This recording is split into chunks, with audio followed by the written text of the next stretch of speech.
Voici comment la drogue détruit les femmes afro-américaines. Ces femmes vivent comme si elles n'étaient plus de ce monde. Elles n'ont plus d'espoir et sont déformées par leur addiction à la drogue. Dans les fissures des métropoles américaines, loin des projecteurs et des promesses du rêve américain, se joue une tragédie silencieuse qui consume plus particulièrement ces enfants oubliés, la communauté noire.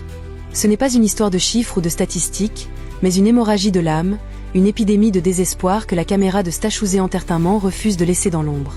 L'homme derrière cette page Instagram parcourt les rues les plus sombres, non pas pour exploiter la misère, mais pour lui donner un visage et une voix. Ces vidéos sont un témoignage brutal et nécessaire d'une réalité dévastatrice.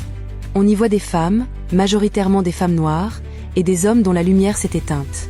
La drogue, les pilules, les substances chimiques ont pris leur beauté, leur fierté, leur humanité. Leurs corps, autrefois pleins de vie, sont aujourd'hui déformés, marqués par les stigmates d'une guerre intérieure perdue d'avance.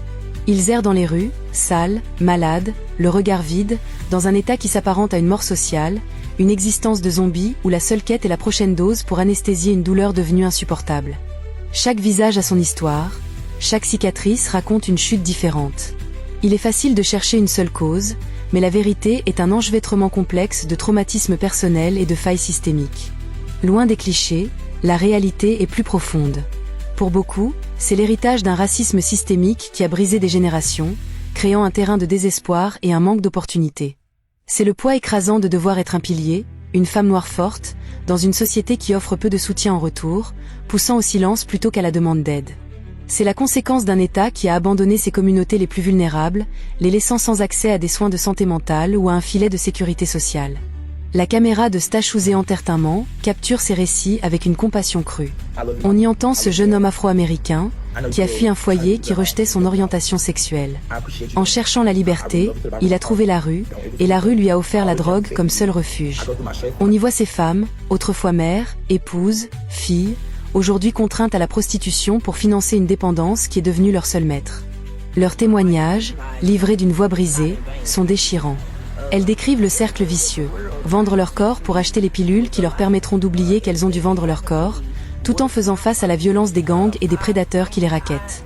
C'est une réalité où la quête d'identité, dans un pays où l'histoire des Afro-Américains a été marquée par la dépossession et la violence, devient une lutte de chaque instant. L'absence de repères solides, la douleur d'un passé qui n'est jamais vraiment passé, peuvent rendre l'évasion chimique terriblement séduisante. La société les a rejetés, opérant une sorte de sélection humaine silencieuse, les laissant pour compte. Il est facile de juger, de détourner le regard avec dégoût ou peur. Mais la compassion nous commande de voir au-delà de l'apparence. Derrière chaque corps abîmé, il y a l'écho d'une femme qui a aimé, d'un homme qui a rêvé, d'un enfant qui méritait infiniment mieux. Leurs histoires ne sont pas des avertissements pour nous faire peur, mais des appels à l'aide qui déchirent le silence. Si vous-même, en silence, vous luttez contre une dépendance ou un désespoir qui vous ronge, sachez que votre histoire n'est pas une fin en soi. Vous n'êtes pas votre souffrance. Tendre la main, parler à quelqu'un, accepter de l'aide, est le premier et le plus courageux des pas pour réclamer l'âme que la drogue a tenté de vous voler. Votre vie compte. Votre histoire compte. Et elle mérite une fin plus douce que celle offerte par le béton froid de la rue.